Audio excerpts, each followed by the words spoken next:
All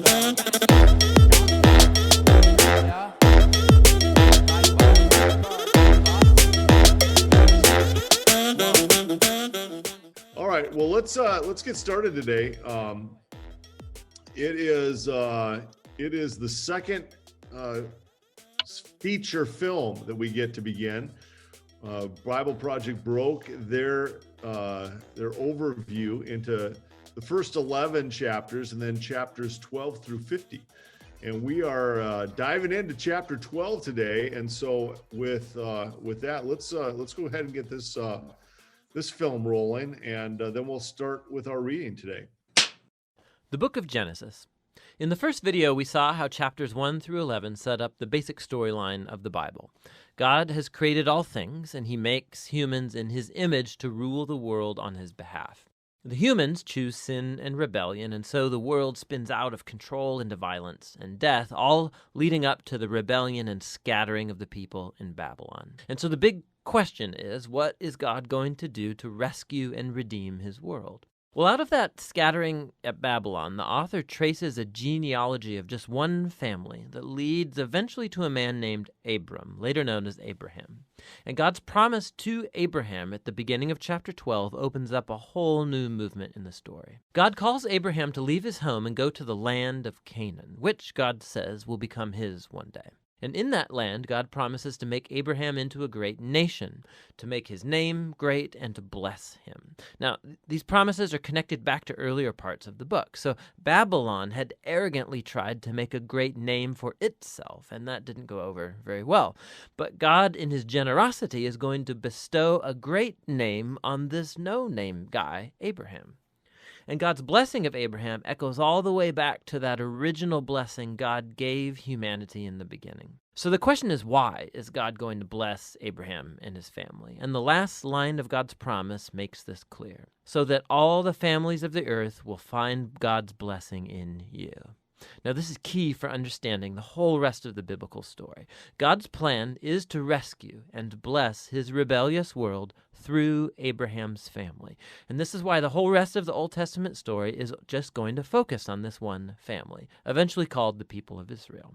This is also why Israel will later be called a kingdom of priests at Mount Sinai. God wants to use them to show all of the other nations what he's like. And ultimately, this is the promise that gets picked up by the later biblical prophets and poets who say that its fulfillment will come through Israel's messianic king, whose reign will bring justice and peace to all of the nations. Now, at this point of the story, none of that's clear. You just have to keep reading and watch the promise develop. And so the rest of the book focuses on Abraham and his family. First, Abraham himself, then his son Isaac, and then his son Jacob, and then Jacob's 12 sons. And the stories about each generation, they're united by two main themes. So first, each generation of Abraham's family is marked by repeated failure. They just keep making really bad decisions that mess up their lives and that put God's promise in jeopardy. However, God remains faithful to them. He keeps rescuing them from themselves and reaffirming his commitment to bless them and bless the nations through them despite their failings. So the Abraham stories. God had promised Abraham a huge family, but on two different occasions, he's afraid for his life because other men are attracted to his wife, and so he denies that he's even married to her, which creates, of course, all of these problems. And not only that, Abraham and his wife Sarah, they can't have children, and so Sarah arranges for Abraham to sleep with one of their servant girls, which also creates all of these problems in the family. But each time, God bails Abraham out. And in chapters 15 and 17, God even formalizes his promise to Abraham with an official commitment called a covenant. This is a classic scene. God invites Abraham to look up at the night stars and to count them. And he says, that's how numerous your family's going to be. And despite all of the odds, having no kids and no way to have any at the moment, Abraham looks up in the sky and simply trusts God's promise. And God responds by entering into a covenant with Abraham, promising that he will become a father of many nations, that God's blessing may come to the whole world. God asks Abraham to mark his family with a sign of the covenant, circumcision of all the male boys in the family. This is a symbol to remind them that the fruitfulness of their family is a gift from God. And so Abraham has lots of kids eventually, and he dies at a good old age. Now, the Jacob stories play out these themes even more dramatically. From birth, Jacob lives up to the meaning of his name, which is deceiver. He cheats his brother Esau out of his inheritance and blessing, and he does it by deceiving his old blind father, no less, and then he just takes off. He goes on to take 4 wives, even though he really only loves one, Rachel, and this creates all of these rivalries in the family. The only thing that humbles Jacob is being deceived by his uncle Laban, who cheats him out of years of his life. The tables have finally turned. And so it's a humbled Jacob that returns to his homeland. And in a very strange story, Jacob ends up wrestling with God as he demands that God bless him. Some things never really change, do they? However, God honors his determination, and he passes Abraham's blessing on to him. And he renames Jacob as Israel, which means wrestles with God. Now, it's this last part of the book, the story of Jacob's sons, where all the themes come to a head. Jacob loves his second to youngest son, Joseph, more than any of the others, and he gives him this special jacket. And the 10 older sons come to hate Joseph, and so they kidnap him, and they plan to kill him, but instead they decide to just sell him into slavery in Egypt, where he ends up in prison. Talk about family failure. But God is with Joseph, and he orchestrates Joseph's release from prison, and Pharaoh ends up elevating Joseph to second in command over all of Egypt. And so Joseph saves the nation of Egypt during a famine. And he also ends up saving his brothers and his family from starving to death. And so once again, we can see the folly and the sin of Abraham's family is met with God's faithfulness, who subverts even the evil of the brothers into an occasion to save life. And this is actually what Joseph says right near the end of the book. He says to his brothers, "You all planned this for evil, but God planned it for good, to save many lives." Now, these words are strategically placed at the end of the book because they summarize not only the story of Joseph and his brothers, but the book as a whole. From Genesis 3 onward, humans keep acting selfishly and doing evil, but this God is not going to leave his world to its own devices. He remains faithful and determined to bless people despite their failures. You can see this especially in how that mysterious promise about the descendant of the woman gets developed throughout the book. So remember, Genesis 3, God promised that this wounded victor would come and crush the snake and defeat evil at its source. And the author then connects this promise directly to the line of Abraham. This is a part of how God's going to bring his blessing to the nations. Now, from Abraham, this promise gets connected to Judah, the 4th son of Jacob, and this is how. In an extremely important poem in chapter 49, in aging Jacob, he's on his deathbed, he wants to bless his 12 sons. And when he comes to Judah, Jacob predicts that Judah will become the tribe of Israel's royal leaders, and that one day a king will come who will command the obedience of all the nations and fulfill God's promise to restore the garden blessing to all of the world. And then after this, Jacob dies. And later, Joseph dies too. And the growing family remains in Egypt. And so the book of Genesis ends with all of these future hopes and promises left hanging and undeveloped. And it forces you to turn the page to see how it's all going to turn out. But for now, that's the book of Genesis. All righty. We have a lot to cover today, so I'm going to dive right in. January 5th, while the life of Abraham, a new chapter in history of God's dealings with mankind begins, God's presence in Abraham's life does not appear to be based upon any special meritorious qualities that Abraham himself might possess, but simply because God chooses him as the man through whom he will bless all mankind. Abraham lives at a time when in the western part of the fertile crescent in the Egyptian empire is in its golden age during the 12th dynasty. In the eastern part of the crescent, the Sumerians have controlled the area from their capital at somewhere between 1950 BC. However, the Sumerians are overthrown by the Emilites, who come from the east of the Tigris River. The Elamite invasion causes such confusion and turmoil in this once stable area that hordes of people from the Arabian desert are drawn into the more fertile area. These descendants of Ham from the west, or Amorites as they are known, decisively take over the land and establish various capitals, the most notable of which is Marai on the northern Euphrates River.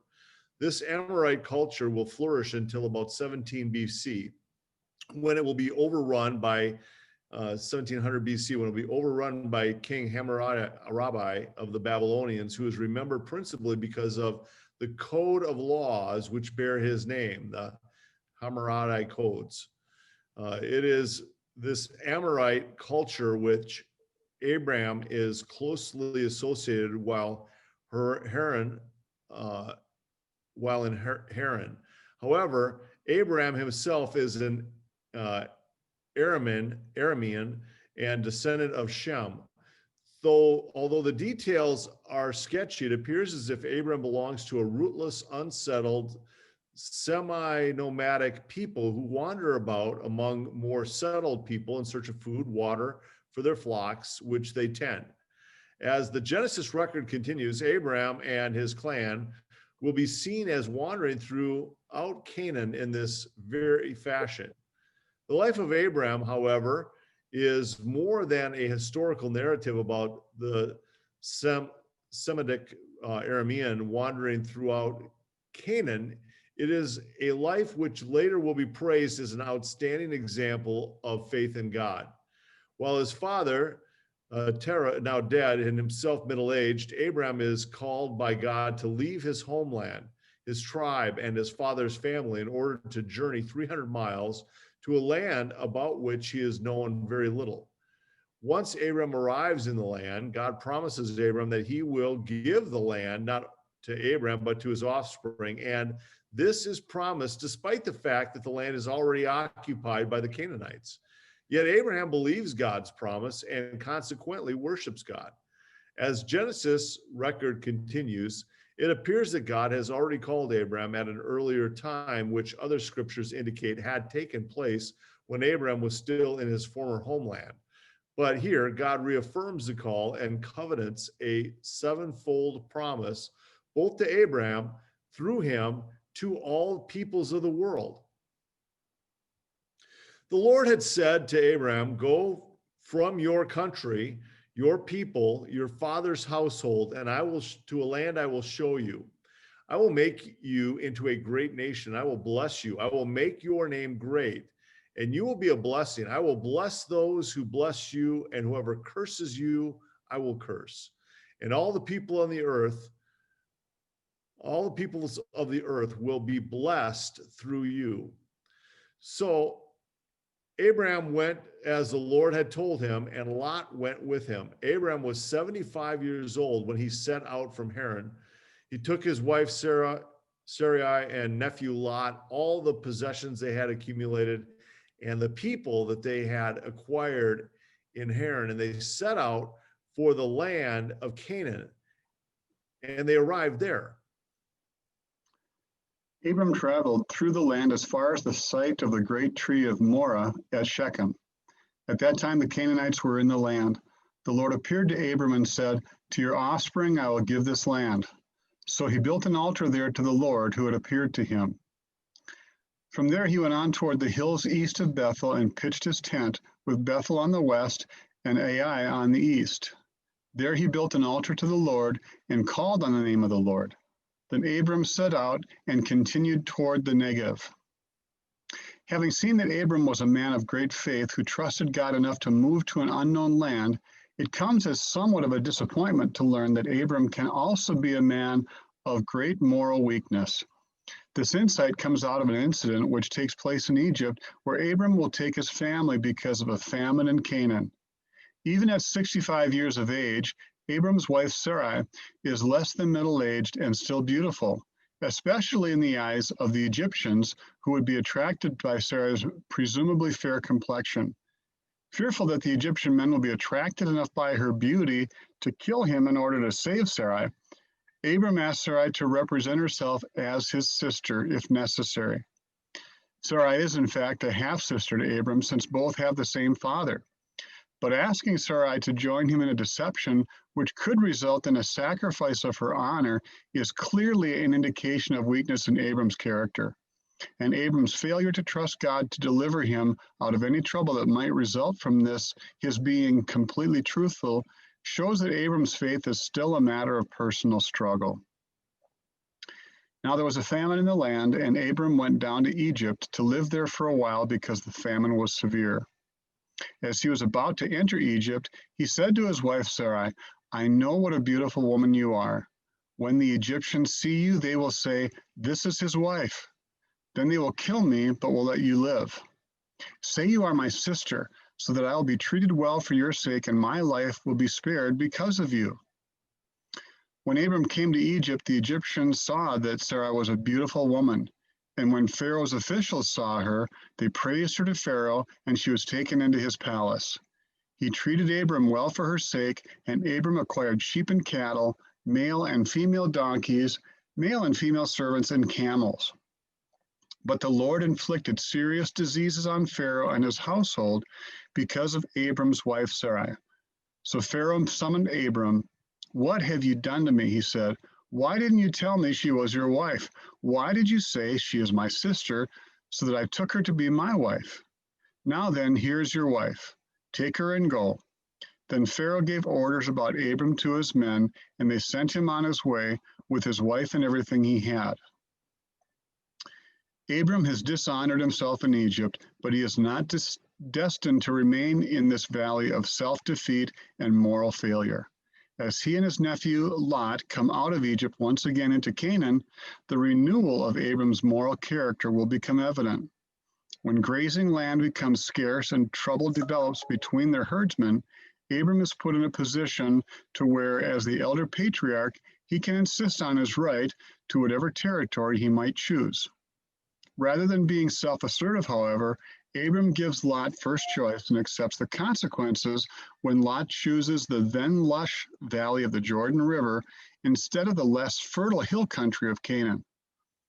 The solution to his conflict with Lot is not only both practical and gracious on Abram's part, but also further evidence of Abram's faith in God. He had come to this area at God's call and had been promised that his descendants would someday inherit the land. Yet, despite the fact that his decision could well affect that inheritance, Abram sacrifices personal gain in favor of maintaining an important family relationship.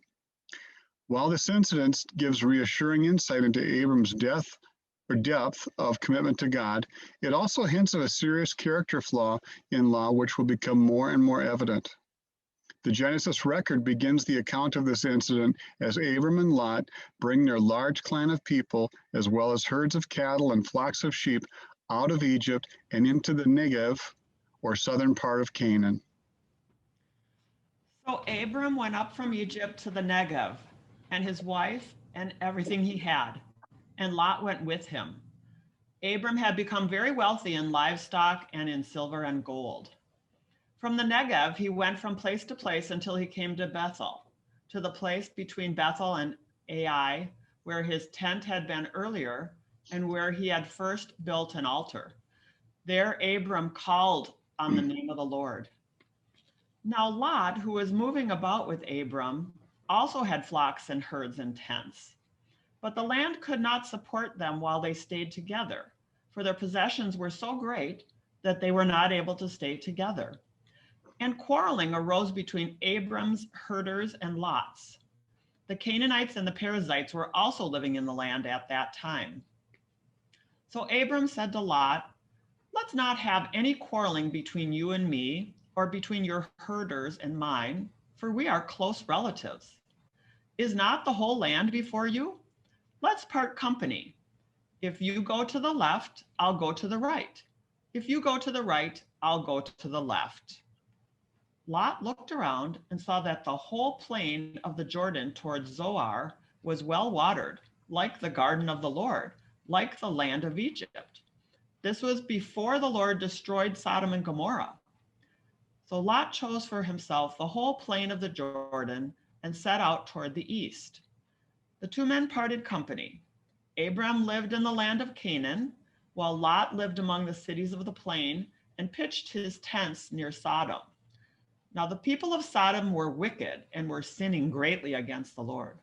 The Lord said to Abram after Lot had parted from him, "Look around from where you are, to the north and south, to the east and west. All the land that you see I will give to you and your offspring forever. I will make your offspring like the dust of the earth, so that if anyone could count the dust, then your offspring could be counted. Go, walk through the length and breadth of the land, for I am giving it to you." So Abram went to live near the great trees of Mamre at Hebron, where he pitched his tents. There he built an altar to the Lord. With Lot settling near Sodom, a city of the Jordan plain near the Dead Sea, and Abram settling to the west in Hebron, not far south of modern Jerusalem, the Genesis record shows the transformation of Abram from a wandering Hebrew patriarch, concerned mostly with finding sustenance for his people and herds, into a courageous warrior. It all happens in the context of political and military turmoil to the east of Hebron, rather far removed from Abram in both distance and seeming importance. For some 12 to 15 years, a power struggle has been taking place amongst various kings of the east, among whom King Kedorlaomer of Elam has remained the strongest. When the 5 kings in the Dead Sea region join to oppose the Eastern Federation, Kedorlaomer gathers his 3 allies for a punitive foray into the valley of Siddim, which surrounds the Dead Sea. Not only do the kings of the Eastern Federation defeat the local kings, but they also sack Sodom and Gomorrah and take away the inhabitants of those cities. Among the hostages are Adam's nephew Lot and his family, who by this time have taken up residence in Sodom. When word of Lot's capture reaches Abram, he responds quickly and unselfishly by gathering a small force of men and setting out to rescue his captive relatives. Daring to challenge a much larger force of trained soldiers, Abram and his men execute a surprise attack during the night, completely routing the enemy and liberating Lot and his family. As Abram is returning from this exciting venture, he is met and welcomed by King Melchizedek of Salem, probably the ancient name of the city known today as Jerusalem. When Melchizedek pays honor to Abram's heroism by feeding Abram and his men, Abram responds by giving Melchizedek a tenth of all they are carrying. This act will be more fully explained by subsequent text, but suffice it to say now that Abram recognizes Melchizedek not only as a king, but also as a priest in the service of the same true and living God which Abram himself worships. The Genesis record begins now with the background leading to Abram's dramatic rescue of Lot. At the time when Amphrael was king of Shinar, Ikriak king of Elasar, Keladoran king of Elam, and Tidal king of Goyim, these kings went to war against Bura king of Sodom, Berksha king of Gomorrah, Shinab king of Edom, Shemeber king of Zeboim, and king of Bela, that is Zor. All these later kings joined forces in the valley of Siddim, that is the Dead Sea Valley. For 12 years, they had been subject to Kedorlaomer, but the 13th year they rebelled. In the 14th year, Kedorlaomer and the kings allied with them and went out and defeated the Rephaites and Ashtoreth, Karium, Zeusites in Ham, Edomites in Shavah, Kinmorim, and the Horites in the hill country of Seir, as far as Elam Param near the desert. When they turned back and went to En-Meshech, that is Kadesh, and they conquered the whole territory of the Amalekites, and as well as the Amorites who were living in Hazeon, Tamar. Then the king of Sodom and the king of Gomorrah, the king of Edom, the king of Zeboim, the king of Bela, that is Zor, marched out and drew up their battle lines with the valley of Sedom against Kelidormer, king of Elam, Tidal, king of Goyim, Amphrael, king of Shemar, Hariot, king of Elasar, 4 kings against 5. Now the valley of Sidom was full of tar pits, and the king of Sodom and Gomorrah fled. Some of the men fell into them, and the rest fled to the hills. The 4 kings seized all the goods of Sodom and Gomorrah and all their food. Then they went away. They also carried off Abram's nephew Lot and his possessions, since he was living in Sodom. A man who had escaped and came and reported this to Abram the Hebrew. Now Abram was living near the great trees of Mamre and Amorite, a brother of Eshcol and Aner, all of whom were allied with Abram. When Abram heard that his relatives had been taken captive, he called out the 318 trained men born in his household and went in pursuit as far as Dan. During the night, Abram divided his men to attack them, and he routed them, pursuing them as far as Hobar, north of Damascus. He recovered all of the goods and brought back his relatives, Lot and his possessions, together with the women and other people. After Abram returned from defeating Kedorlaomer and the kings allied with him, the king of Sodom came out to meet him in the valley of Sheva, that is the king's valley. The king of Sodom said to Abram, "Give me the people and keep the goods for yourself." But Abram said to the king of Sodom, with raised hand, I have sworn an oath to the Lord God Most High, creator of heaven and earth, that I will accept nothing belonging to you, not even a thread of the strap of your sandal, so that you will never be able to say, I made Abram rich. I will accept nothing but what my men have eaten and the share that belongs to the men who went with me. To Aner, Eshcol, and Mamre, let them have their share.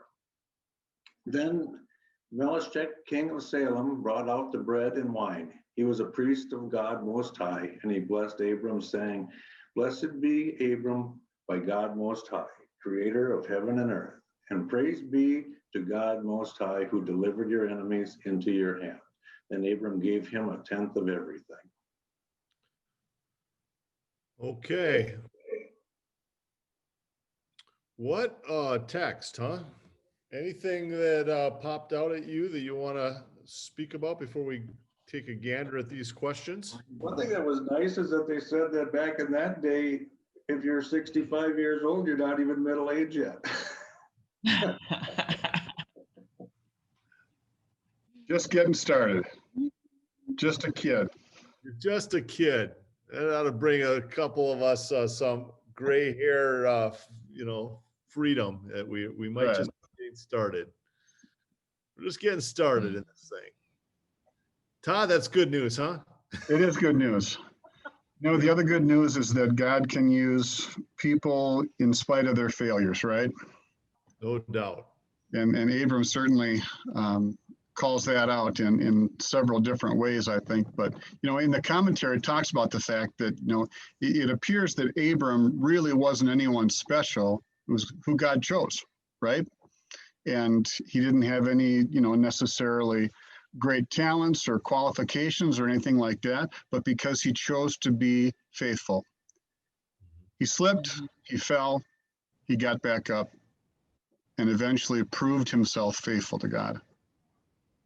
And therein is an interesting pattern that we begin to see played out here in Genesis from the garden story until now, and we'll see that continue, that God's intention was to bring blessing, right? I mean, he creates Adam and Eve. He wants to bless them and let them be a blessing as they be fruitful and multiply on the earth, right? His plan is to bless the earth through Abraham, much like his plan was to bless the earth through Adam, And so his plan is to bring blessing through these people onto the earth.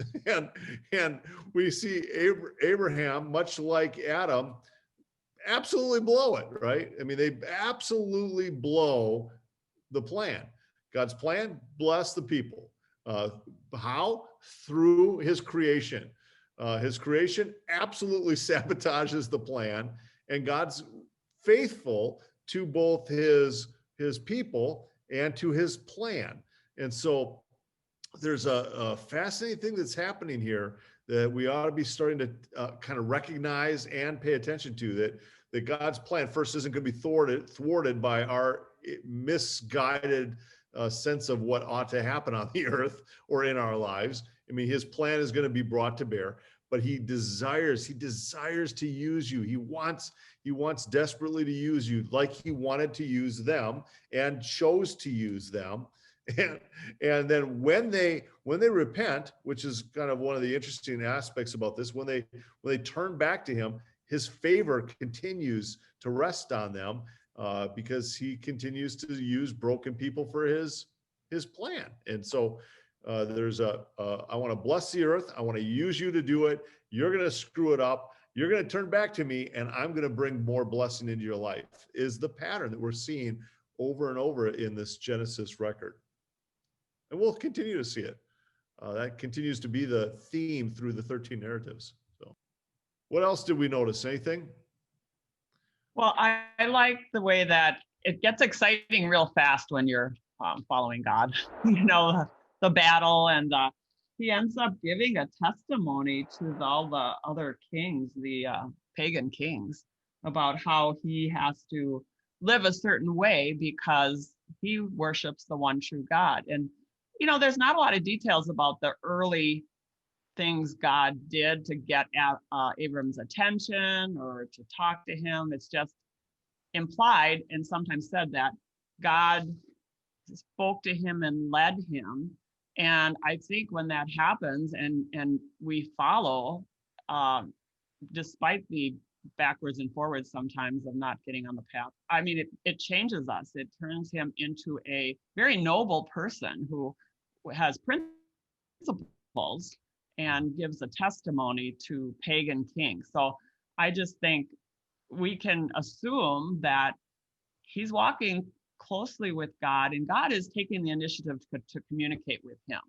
And how he did that, there's not a lot of details, but we know how he does it with us. You know, he takes the initiative and brings us to where he wants us to go. And all we have to do is trust him. What do you think and about obey? Trust and obey. What do you think about his choosing not to receive the plunder? And, you know, he allowed a few of his men to kind of walk away with some of the wealth of that. But he said, I don't want there to be any misgivings that I have been made wealthy by anyone but God. But I want God to get all of the credit. And not only that, I want to be generous with what I have as a testimony to my faith in God by choosing to bless back to Melchizedek. I mean, what do you think of those two things that were happening there? I think He the has fact principle. that, Go ahead. That's all I wanted to say. Yeah, what did say it again, Kathy, just so it's super clear. I just said he has principles. And I think the plunder that he would have gotten back was probably taken illegally from somebody else. And, you know, it's just kind of tainted. And he wants to be above board and extremely careful. And that's a good thing when we represent God. yeah, and I think just building on that, Kathy, too, and Mark, you really already mentioned it, but the idea that he was blessed through God so that no one else could stake a claim to say, well, yeah, you did that, but it's because we did whatever. He was very careful to make sure that no one would be able to stake any kind of a claim to any future success by giving him, even, like he said, the strap of a sandal. So yeah, a lot of integrity, I think, within that action. There was an interesting thing about, you know, the way that they memorialized and kind of made sure that God was worshipped and honored and the fact that they would take time to build an altar and worship God. How do you memorialize some of the significant spiritual events in your life? How does that happen for you guys? Well, we know that through baptism we have those, and those are significant events in our lives, and something that you're going to remember for the rest of your life. Also, I would hope that marriage, that you have yeah. It's interesting that you would look at both of those, Woody, marriage and baptism, because they've got something very significant in common that I think we sometimes miss in our Western world that they somehow picked up on, and that is the power of event and ceremony. And to bring event and ceremony maybe into some of these moments where God shows up, and to create a memorializing moment. I remember when we lost Elizabeth had been pregnant and had gone a little bit further into term, and we lost the child, and our older kids were of age to be aware of that loss, and Rebecca and Caleb, and we, I think Bethany was too young at the time, but what we did, I mean, we invited Caleb to participate by, he gave a box that I had purchased for him in Honduras, and that became the casket. And then we bought steaks and grilled steaks and had a steak dinner to celebrate the life of this child. And we went out and buried the child. And it was just this memorial event and in our lives where we wanted to recognize the life, the significance of the life of this child that we'll get to know when we get to heaven, and to mark out sometimes the ways with which God has blessed us. Even that was a blessing in the way that we wanted to perceive it and to perceive it with our kids.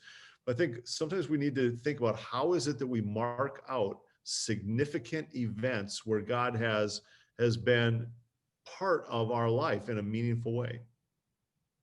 I was just going to say, when I became a Christian, it just kind of came out of nowhere because I didn't know any other Christians. And the date of when it happened, I wrote in my Bible. So it's going to be 50 years in April. And I've been considering, how will I mark that? I would like to have something with some of my grandkids and tell them something about my story and the difference that Christ has made in it. Because I mean, there's lots and lots and lots of material because it's been 50 years. But the good thing is God is so good. And I'm just for sure gonna thank him for reaching out to me and saving me out of nowhere. And also try to document that somehow for future generations. I'm not sure how it's going to look, so I'm working on it. Mm-hmm. Hopefully the Lord will help me make a good plan. Yeah, I love that. Todd, what did you have? Anything? Want to add anything to this story about how to memorialize or mark out events? Yeah, tattoos. Tattoos are good. Tattoos are great. Yeah. I think one of the things that we are in need of learning to grow in as a culture is celebration and not just accomplishment. We need to stop and recognize how God is showing up and blessing our lives, and recognizing his goodness in our life could be something perhaps we could mark as something to strive to grow in, because there is a value in celebration that I think is lost on a lot of us that are constantly looking to the next hill to climb rather than resting on the ways with which we've been seeing and encountering God in the midst of our lives. Todd, why don't you pray us out today as we bring this thing to a close? Father, thank you again, as always, for this time. But I really appreciate this part of the discussion right now, Lord, that it's easy, unfortunately, and I think we see it throughout history, that it's easy to forget the good things that you have done in our lives. And Lord, as we enter a new year and we turn the page on what's been in the past, Father, help us to go back in our memories and look for those things and look for those times. And like Mark said, and Kathy had talked about in some beautiful ways, there are wonderful things that we can do to memorialize.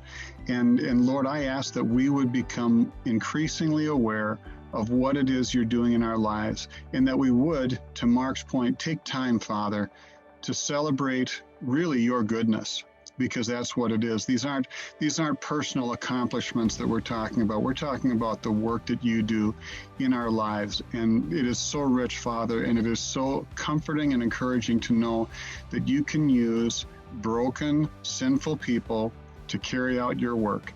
And so, Lord, that's my prayer for us today, is that as we go about our business, that if there are opportunities that are presented for us to share your love in meaningful ways to others, Lord, I pray that that's what would happen.